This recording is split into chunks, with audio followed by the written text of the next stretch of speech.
اور پڑھنے کے بعد کہا کہ عیسائیوں کا مردہ بھی مردہ زندہ نہیں ہوگا بلکہ عیسائیوں کے قبرستان میں جس سے پرانا مردہ ہوگا اسے اپنے قائد زندہ کرے گا.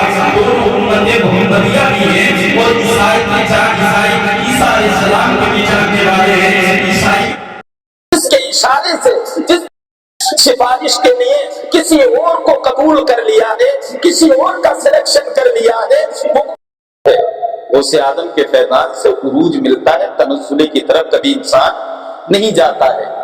تو جب گیان بھی کیا کریں تھوڑا سا ہی ذکر کیا کریں، لیکن غوث آدم کا تصور کیا کریں. کیوں کہ خود حضور غوث آدم نے فرمایا میرا جاننے والا، نام لینے والا نہیں، میرا جاننے والا. قصیدہ غوثیہ ہو ہر جگہ پر، میرا جاننے والا جو مجھے یاد کرتا ہے. اللہ نے مجھے وہ قدرت عطا کی ہے کہ وہ مشرق میں ہو اور میں مغرب میں ہوں تو میں اس کی حاجت روائی کو اللہ کی قدرت سے پہنچ جاتا ہوں. غوث آدم کے آنے میں کمی نہیں ہے، بلانے والے کی کمی ہے. بلانے والا تو جاؤ چچا کو دے گیا، رشتہ داروں کو چچا آئے نہیں، چچا سے ہوگا کیا؟ چچا تو کھڑے ہو کر کے کہنے لا کہاں سے رہے یار، ہر سال گیان بھی کر رہے ہیں، پتہ نہیں کہاں سے کما رہے ہیں. چچا سے کوئی فائدہ؟ غوث آدم کا ایک بار گھر میں آنا ہو جائے تو تقدیریں بدل جاتی، تقدیریں. تو تصور لے کر کے بیٹھا کریں. ایسی شان کے مالک ہیں حضور غوث آدم رضی اللہ تعالیٰ. بے شمار واقعات غوث آدم کے ہیں، بیان کی ہیں. ہم تو غالباً کون مہینہ نکل گیا یہ بیان کرنا ہے، کہاں کرامت غوث آدم کی بیان ہو رہی نہیں ہو رہی ہے. تو یہ تصور لے کر کے بیٹھیں. غوث آدم نے ایک جملہ قصیدہ غوثیہ کے اندر فرمایا، ایک شعر ہے مریدی لا تخف واشو فإنی، میرے مریدوں گھبرانا مت میں.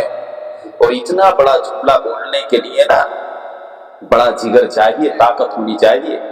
ابھی مجھ سے کوئی کہہ دے کہ مولانا ڈرنا مت میں ہوں، اس کا مطلب یہ ہے کہ اگر مجھے کسی نے کچھ کہا تو وہ کھڑا ہوا ہے سپورٹ کے لیے، وہ میرے تمام دشمنوں کو چکنا چور کرے گا. غوث آدم نے جب اپنے مریدوں سے فرمایا کہ مریدی لا تخف واشو فإنی، میرے مریدوں گھبرانا مت میں ہوں. عقل مند لوگ تھے.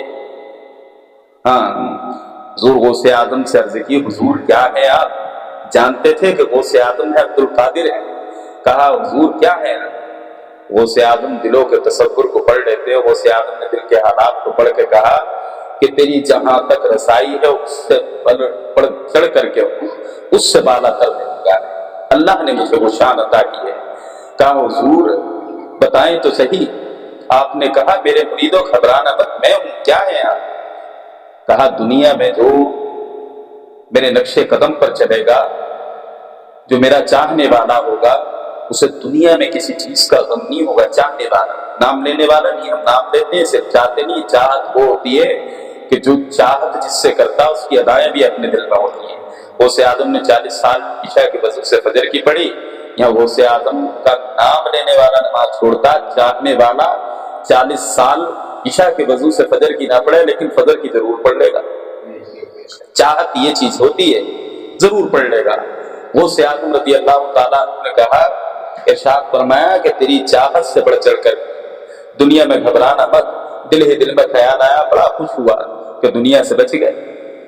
حضور دنیا کے بعد بھی ایک مقام ہے. کیا مقام ہے؟ قبر.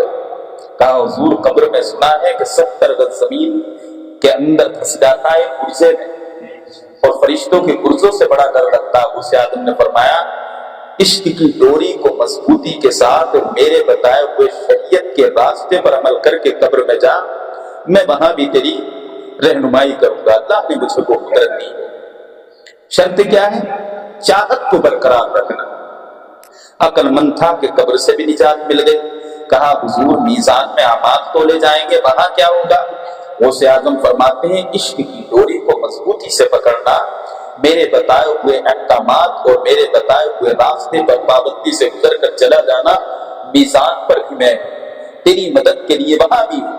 کہا حضور ایک پلسرات ہے، بڑا نام سنا ہے، جو تلوار سے زیادہ تیز اور بات سے زیادہ باریک ہے، جس سے کٹ کٹ کر کے لوگ جہنم میں گرتے ہوئے نظر آتے ہیں. ایسا تاریخ میں ہم نے پڑھا. حضور وہ مرحلہ کیا ہوگا؟ غوث اعظم نے فرمایا عشق کی ڈوری کو مضبوطی کے ساتھ پکڑے رہنا، اور جو ہے بتائے ہوئے احکامات پر چل کر وہاں سے گزرنا انشاءاللہ اللہ نے مجھے قدرت دی ہے۔ میں پرصراط پر بھی ہوں۔ عقل مند تھا کہ دنیا سے بھی بچ گیا، قبر کے حالات سے بھی بچ گیا اور میزان عمل سے بھی بچ گیا، پرصراط سے بھی بچ گیا۔ پھر کہتا ہے کہ حضور قیامت کے بارے میں نے یہ سنا ہے کہ قیامت کا جو میدان ہوگا، قیامت کا جو میدان ہے اس میں بڑا افراتفری کا ماحول ہوگا۔ باپ بیٹے کو نہیں پہچان پائے گا، بیٹا باپ کو نہیں پہچان پائے گا، نہ کوئی کسی کا سگا ہوگا، نہ کوئی کسی کا سوتیلا ہوگا۔ تاریخ میں ہم نے یہ پڑھا ہے کہ انبیاء اکرام کے پاس بھی لوگ جائیں گے ان کے امتی تو تمام انبیاء یہ کہیں گے اذهبوا الى غیری، تمام یہ کہتے ہیں کہ اور کسی کے پاس جاؤ۔